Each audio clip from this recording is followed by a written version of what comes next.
everyone. Welcome to our first ever episode of Pluralsight Spotlight. My name's Adam Gunn. I'm your host for this first ever episode. Everyone's new to this series, so I'm going to set the table and give you a little insights of what we're doing here.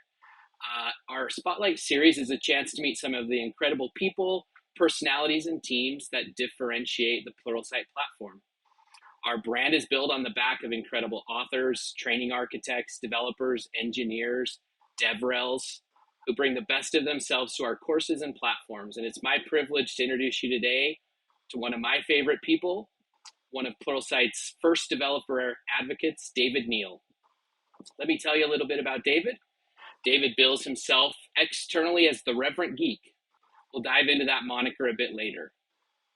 I see David as a true Renaissance man with talents as a musician, incredible illustrator, and he's even recently published a book.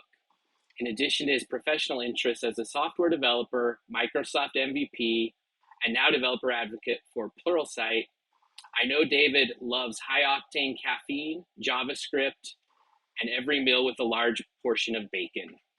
It's my privilege to welcome David to the Spotlight. David, how are you doing today? I'm doing great. Thank you. I want to start with this Reverent Geek concept. Tell me about how you came up with that moniker and what was your journey into technology that made you into this geek that you're so proud of. So when I was young, I had an aunt and uncle who gifted me a TRS-80. I was over at their house, and they were, I did not know, but they were planning to upgrade their computer, and they saw that I took an interest to it, and they gave it to me, which is something I couldn't have done. You know, it was an incredible, looking back, it was an amazing opportunity.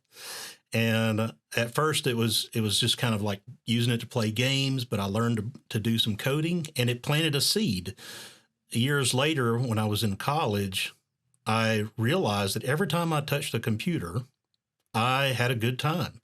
And so I decided, hey, maybe I should take a computer class and see if that's something I really want to do. And I instantly fell in love with it.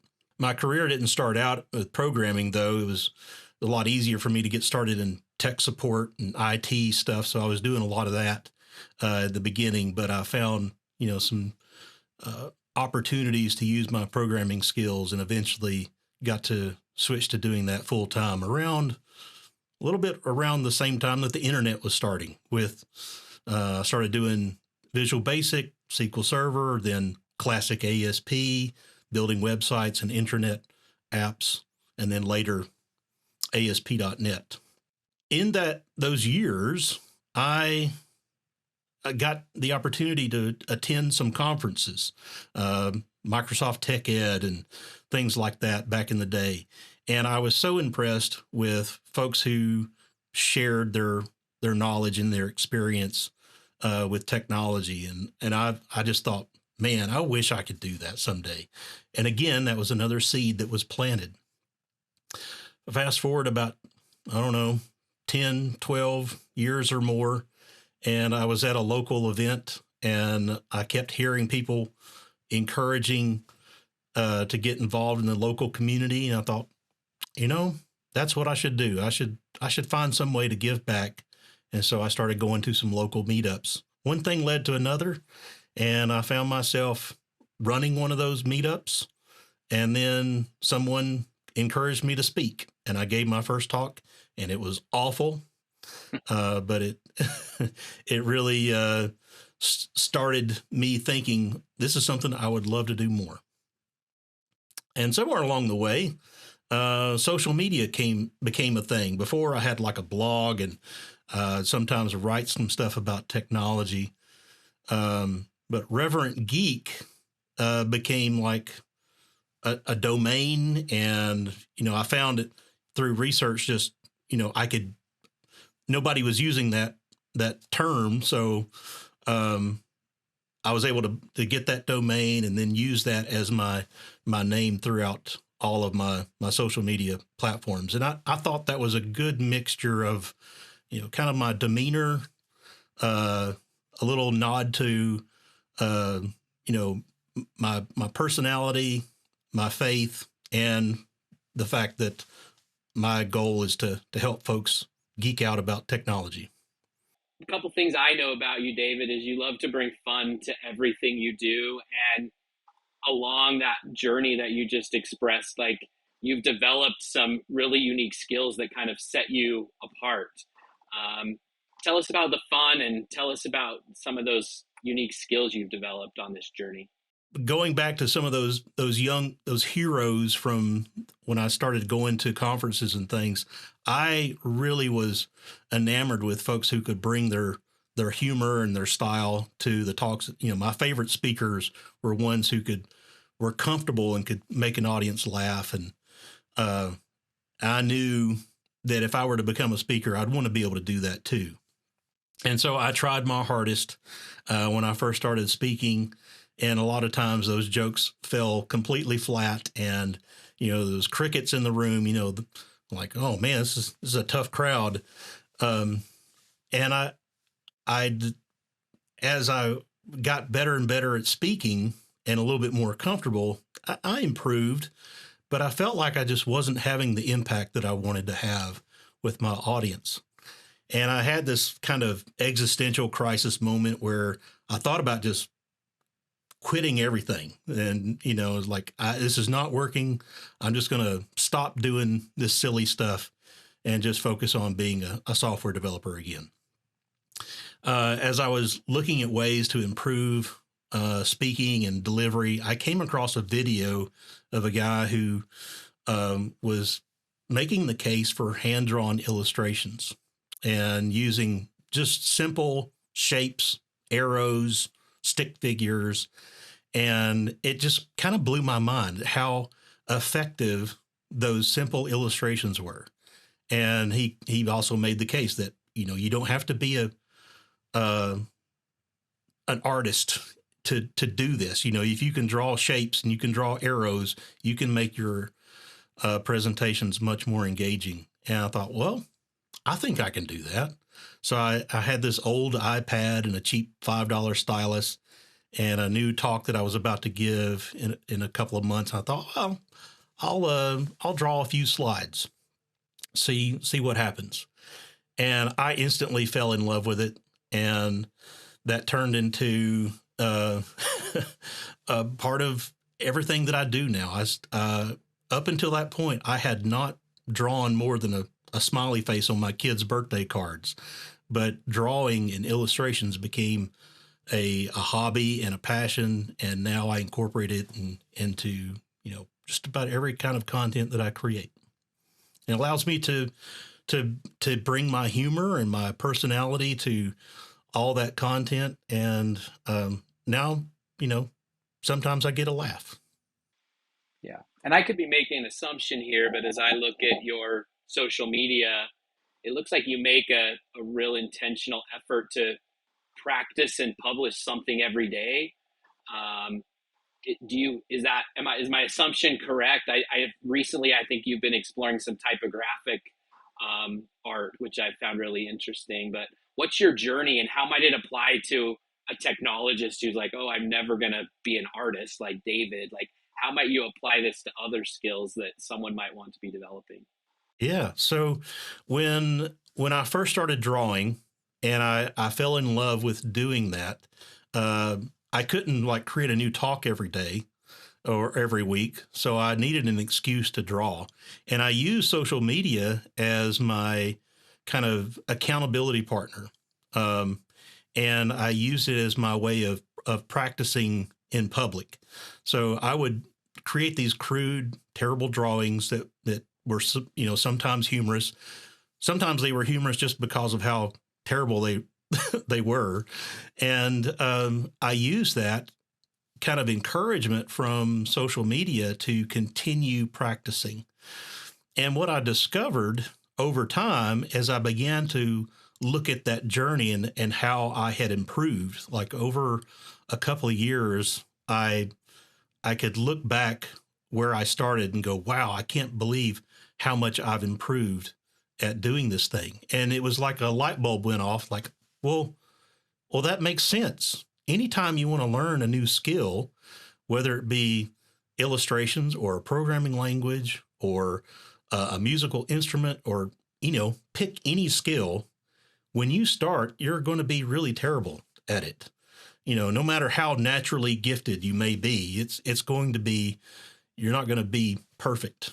And so you got to give yourself some grace. You got to practice, find some way of practicing on a regular, consistent basis, and, sprinkle in some determination to not give up.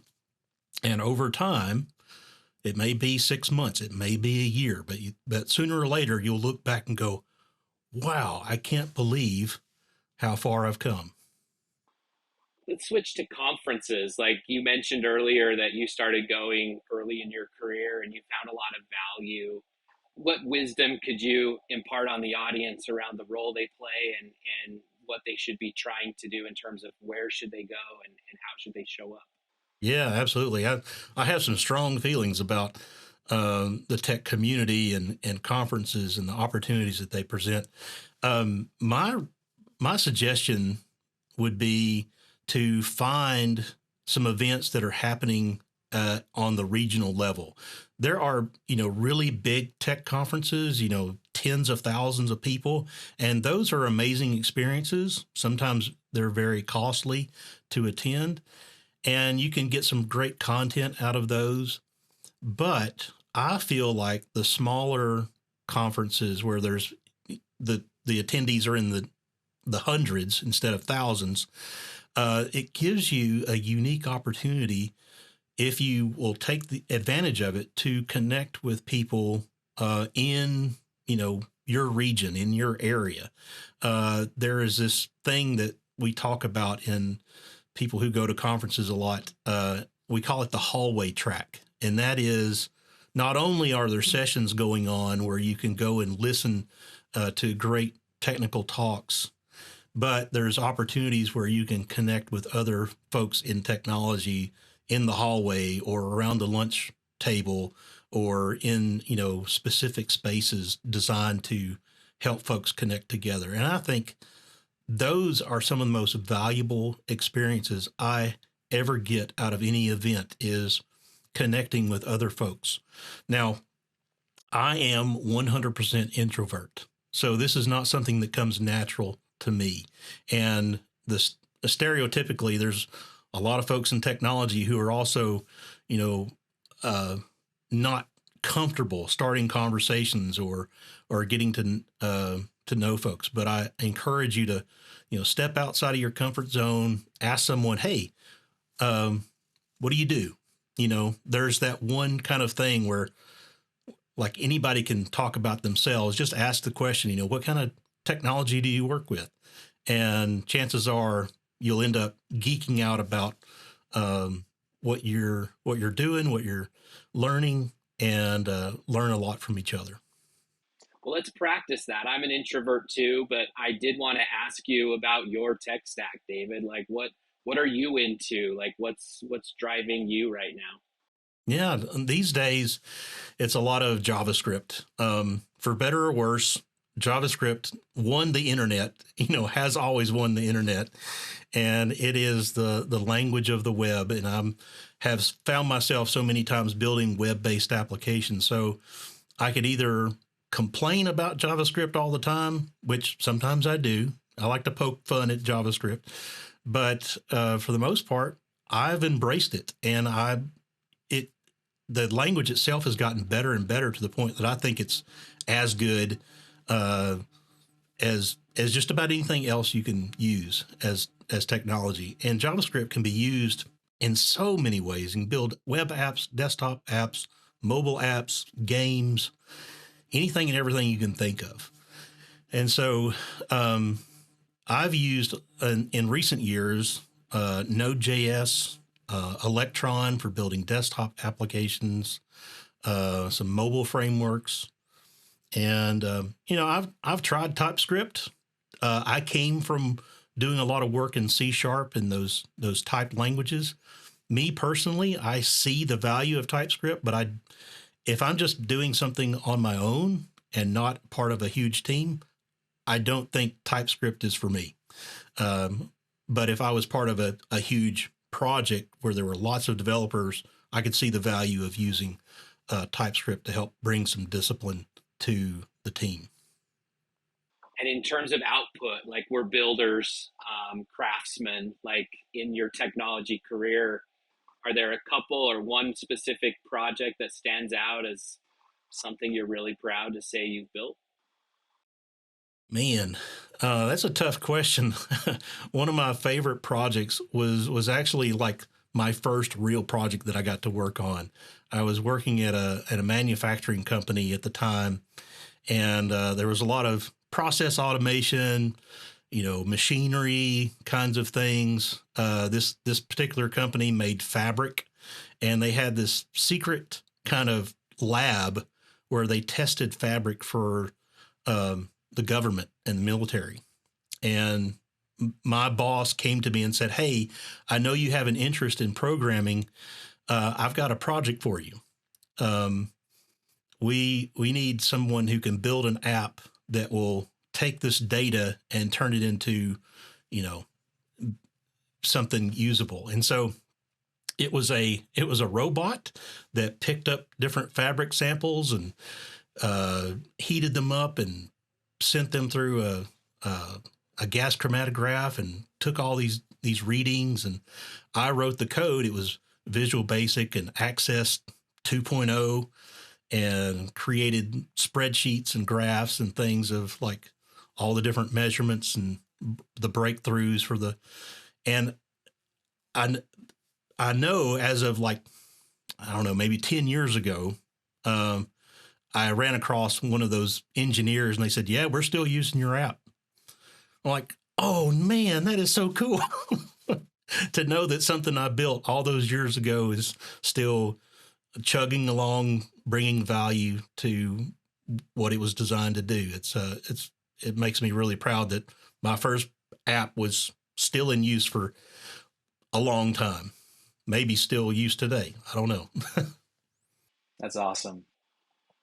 I want to kind of shift into this sage wisdom portion of our spotlight. But I wanted to dive into a personal interaction you and I had, and see if there's some learnings for the audience. I get the chance to work with you, on a regular basis, and we've been able to do a couple projects together. And one thing I've noticed with you is you're not afraid to kind of step out of your job description and do some things that are maybe above and beyond what is expected on paper.